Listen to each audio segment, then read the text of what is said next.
How's it going, everyone? My name is Swanee, and today I'll be going over a crap ton of Palworld tips for you all. Now, these tips are going to range from beginner level tips clear up to some more advanced tips, and some of these might seem a little bit obvious to some of you, but here on my channel I like to make tips for people of all ages and skill levels. Now, this video took me a very long time to make, and the goal is that hopefully after watching this video you'll have left learning at least something new, and if you did at any point, then please consider hitting that like button and subscribing so that you don't miss out on any future Palworld videos. Alright, so for the first tip, it actually comes before you even start your first game, and it has to do with your server settings. This is a survival game, and with most survival games, they let you have the freedom of changing your own custom settings. So you can actually do this every time you go to load up a game. If you have your own server, you just select what server you want, hit change world settings, and then you can change any of these as you see fit. So if you want the daytime nighttime speed to be faster or slower, you could slow down daytime and make nighttime go very quickly if you wanted. You can change the rate that you gain experience points. So maybe you hit a spot where everything sort of slowed down and it feels like a grind and you're just not having much fun anymore. You can always just exit the game and increase the amount of XP you get at any point. But one setting that I can't recommend enough is changing the death penalty.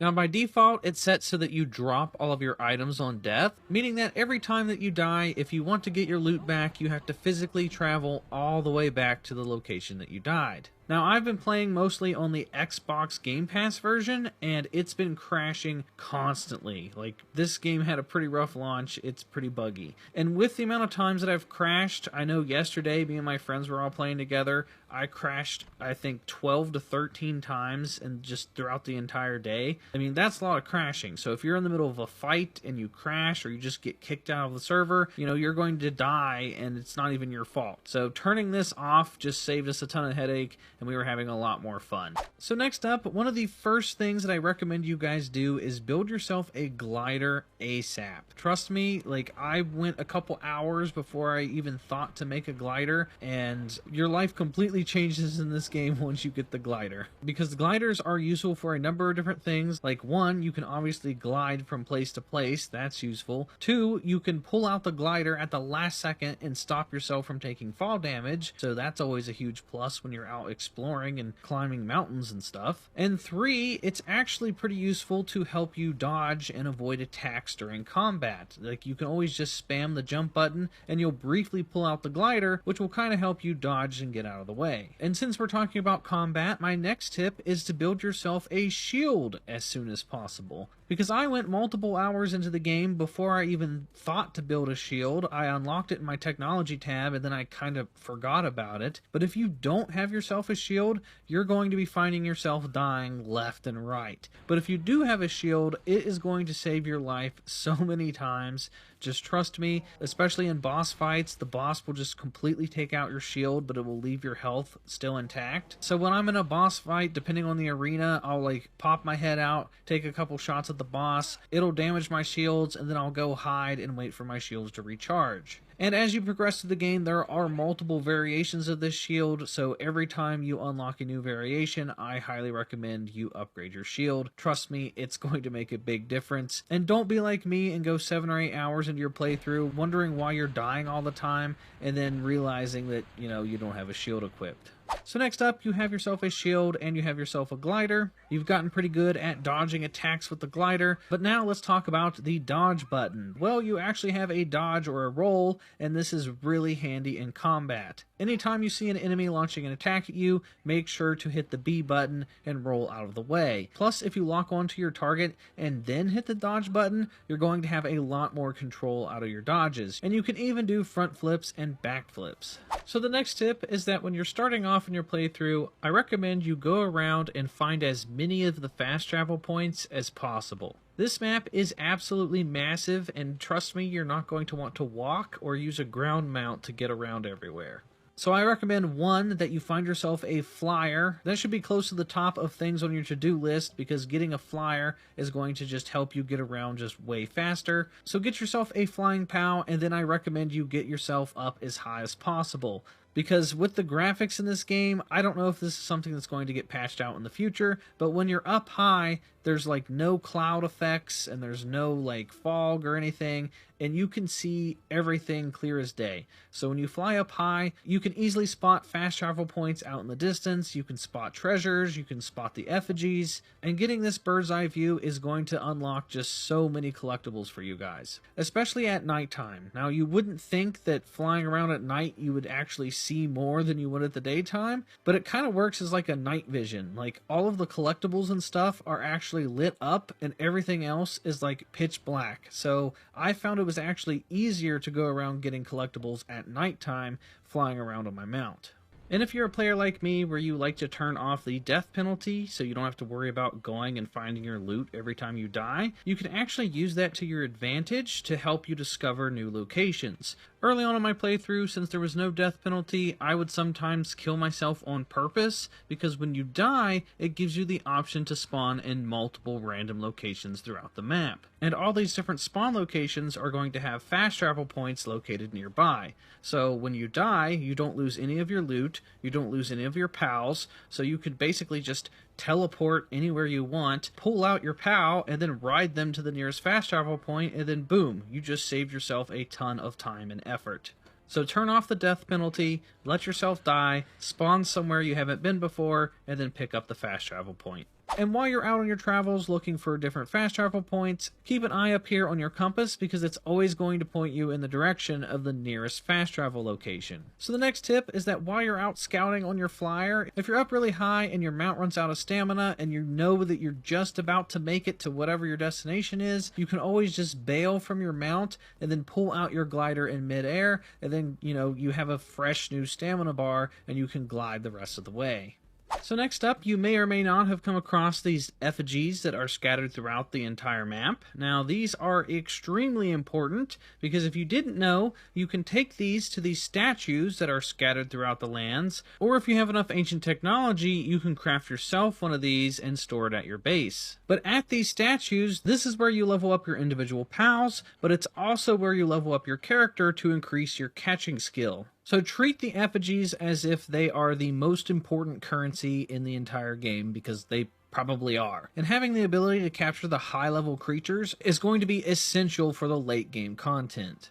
So next up is a pretty basic tip, but it's one that I wish I did way sooner in my playthrough, and it's to have some sort of organization with your PAL box. When you're storing all your different PALs, you're going to very quickly accumulate just a ton of different PALs. I know I'm over like 50 to 60 PALs now, and it is just a complete cluster in my box. It's completely unorganized, and it's a mess. Now, you can go up and sort by different types, and you can sort by like the number that they are in the PAL decks, but I feel like there's just not enough ways to sort them. So what I've been doing is that I've actually been putting them in different boxes based off of what they do. So like, I'll have an entire box for like electric pals or fire pals or like grass type pals, and then I have another like junk box that I have just full of pals that I plan on getting rid of, or maybe selling or butchering, or you know, that kind of stuff. So I have kind of like a trash box. But when you're early on in your playthrough and you start to get a couple of them, try to have some sort of idea of how you're going to want your boxes to look like. Otherwise, it's going to be a complete jumbled mess, and it's going to make it very difficult to find the specific pal that you want. So next up, if you didn't know, you can actually capture humans with the PAL spheres. So if you come across these syndicate members or the cult members, or you know, any of the NPCs, if they're weak enough and you're high enough level and you have a high enough level PAL sphere, you can actually throw it at and capture humans. Now, your odds of catching a human aren't as good as catching just a regular PAL buddy, and they don't really come with any abilities, but they do come with weapons. So if you want to have like personal bodyguards kind of stand by and protect your base, or you know, maybe you just want to collect a bunch of humans and have them as workers, you know, whatever floats your boat. But you can capture humans, and you can pet them, and you can feed them. And if you're going to be capturing humans, I highly recommend that you get yourself a merchant, because you can take them back to your base and have your own personal merchant at any time. So if you have an abundance of junk and normally you would throw it away, well, now if you have your own personal merchant, you can sell it at any time and make yourself a ton of profit. So for the next tip, be sure to take advantage of the XP bonus that you get for capturing 10 of each PAL buddy. Early on in my playthrough, you know, I didn't want to capture multiple of the same one because I didn't want my inbox to be a jumbled mess, and I had no need for multiple of the same creature. But I very quickly realized that, capturing 10 of them in a row actually gives you a massive XP boost, so this is a great way to level up, especially early on where you see tons of the same thing, like the little chickens or the sheep or the little pink cats. You can easily capture like 10 of them right off the bat, and then boom, those are going to be some very quick and easy level ups for you. So the next tip is that when you're at your camp and you have all your pals out and they're building your camp up and they're working and whatever, always be sure to release one of your party members as well while you're there, because that is an additional hand. Now unfortunately there's a cap of 15 pals that you can have per base, which is probably capped just for technical reasons that they don't want your game crashing all the time for having so many of your pal buddies running around. So the cap limit at your base is 15, but you can throw down your extra buddy that you have in your party and they will immediately just jump straight to work helping out around the base. So anytime you're at your base just chilling, always be sure to deploy one of your pals in your party so that they can help out. So the next tip I have for you all is about hatching eggs. Now the eggs can be a bit picky. Some of them like the cold, some of them like room temperature, and some of them like it to be very, very hot. So to accommodate the egg's preference, you can lay down a bunch of campfires beside the egg, and that will make it hot enough to make it incubate faster. Now for the scorched eggs, they require it to be extremely hot, so if you want to hatch the scorched eggs as fast as possible, I recommend taking them to the volcano area and trying to hatch them there, because no matter how many campfires you lay down, you're just never going to make it hot enough. So next up is an XP tip. Maybe you're struggling to level up. I know with the default XP settings, it can definitely become a bit of a grind. I played for hours and only leveled up like a handful of times total. So once you beat the tutorial and you beat the very first boss fight at the tower, you can actually go back to this tower and do it over and over and over as many times as you like and farm XP. I hit a bit of a wall and I wasn't able to level up just from exploring, and I needed to upgrade my base a couple of times. So things started to slow down for me around my mid-20s. Like the XP grind just was getting really crazy. So I went back to this boss fight once I had a party of really strong pals, and I went in and once you get the pattern down and you learn the boss mechanics, you can easily burn through this boss fight in no time, and it's a great way to force out a couple of quick level ups if you're in a quick pinch. So for the next tip, let's say you're trying to capture a pal and he's just way stronger than you, and maybe you need a little bit of extra help, or maybe you made an enemy mad by accident. Well, one really cool thing that you can do that has helped me out a ton is turning the enemies against each other. I couldn't tell you how many times I was trying to capture a high level pal that was just way out of my league, but then I used the environment to my advantage. These big bosses like to do big AoE effects and they do tons of damage. Well, position yourself so that the pals will actually hit each other. So what I like to do is that while I'm getting shot at, I'll run behind a different pal, it'll get shot by the thing that's attacking me, piss off the pal, and then suddenly there's this big fight going down and I can just sit back and watch. So anytime you're about to enter combat, make sure you know your environment and keep an eye out for any situation where you could make the enemies potentially fight each other. So the next tip is pretty basic, but when you're at your base and you're building and you have these different plots, like the plot of trees or the stone quarry or the farm, and your pals are going and collecting resources, make sure you put a storage box down beside each of your farming locations. That way when your buddies are chopping down trees, they'll immediately carry the wood over and store it in the box. And then all of these storage boxes within the camp's radius are actually linked to the crafting tables. So all of your buddies will store the stone and the wood in the storage crates, and then you can use that directly to build whatever it is that you need. So the next tip is that I highly recommend that you craft the food pouches as soon as possible. Now to get the food pouches, these are actually going to require some ancient technology. You get ancient technology by going around and defeating boss battles, and then you can use the ancient technology to craft yourself one of these food pouches. Now once you have one of these food pouches, you can then store food in the food pouch, and then when members of your party become hungry, they will immediately just eat the food, and then you don't have to worry about their hunger. Before I used the food pouches, my creatures were constantly starving to death, and I wouldn't realize it until it was too late. They would be starving, and then suddenly they would just fall over dead, and then I'm stuck out in the wilderness without my flyer because he starved to death. So definitely craft yourself one of these food pouches, because feeding your party is just going to be one less thing that you have to worry about. So you're probably wanting to go out and capture all the pals possible, right? I mean, that's what everybody wants to do. Like, everyone wants to catch them all. Well, some of the pals can actually only be found at nighttime. And if you want to know which pals can be specifically found at nighttime, then check out your pal deck, because it will give you info on every pal that you've encountered so far, and it will tell you where they like to spawn on the map, and it will tell you if they spawn in the daytime or nighttime or both. So if you ever come across a PAL but you weren't able to catch it, you can always just recheck the PAL decks and it will tell you exactly where you can find them on the map. The next tip is a quick one, but it's to use momentum with your glider. Now normally when you hit the B button, it just causes you to dodge. Well, if you hold in the B button when you're going down a slope, you will actually slide. And doing so will increase your momentum, and you can then hit the jump button and then pull out your glider, and then the momentum will take you way further than you normally could go. So if you want to get around the map a lot faster and you don't have a flyer, you can always just slide and then pull out your glider.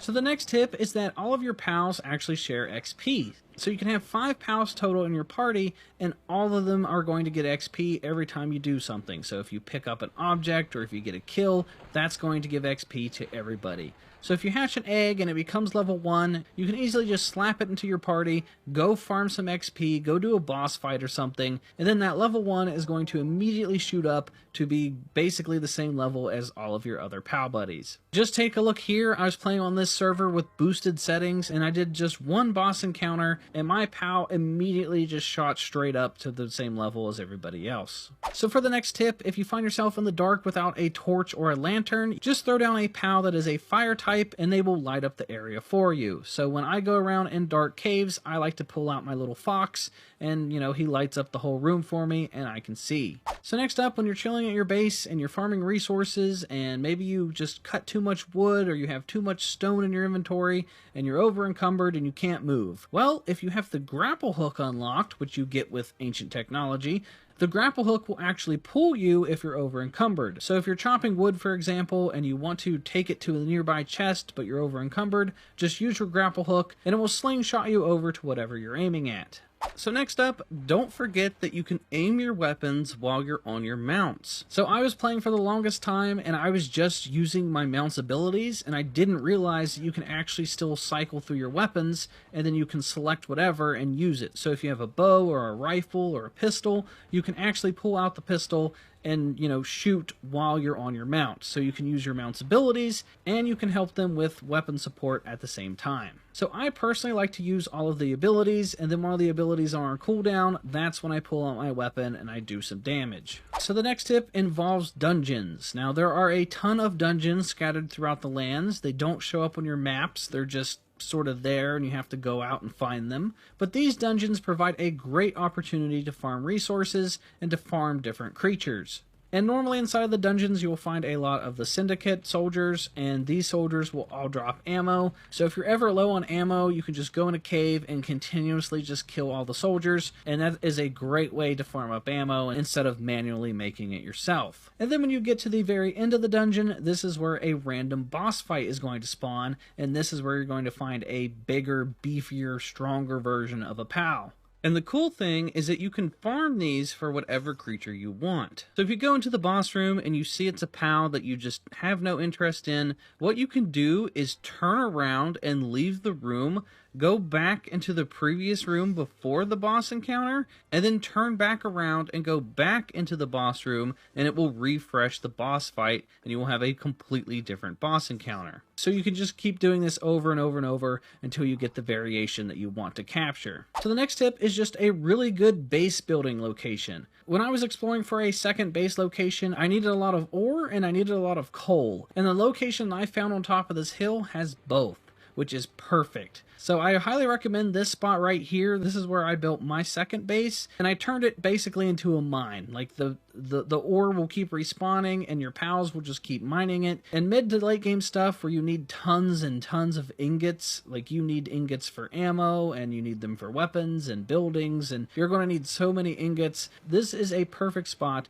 to farm a ton of ingots. So the next tip is a good way to get rich fast, and all you have to do is get yourself these little cat creatures. I think they're called Maus or something, M-A-U, and there's different variations of this cat creature. But all you have to do is put down a ranch and then fill it full of these cats, and they will endlessly just collect gold for you. So the more cats you have, the better. You can have an entire base location just filled with these cats. Let them do their thing, come back later, and there's going to be so much gold that you're going to be rich in no time. And if you want to know where to find these cats, this is where you can find some of them on your map. And then to end out this video, the final 2 tips that I have for you all are kind of glitches / exploits. And the first one is actually a skydive glitch. If you need a quick way to launch yourself up in the air for whatever reason, maybe you need to, just get a height advantage, or there's a cliff you're trying to climb. Well, what you can actually do is throw a ball at any nearby creature, and then as it's capturing the creature, you hop on top of your ball. It's going to launch you straight up into the sky, and then you can glide to wherever it is you need to go.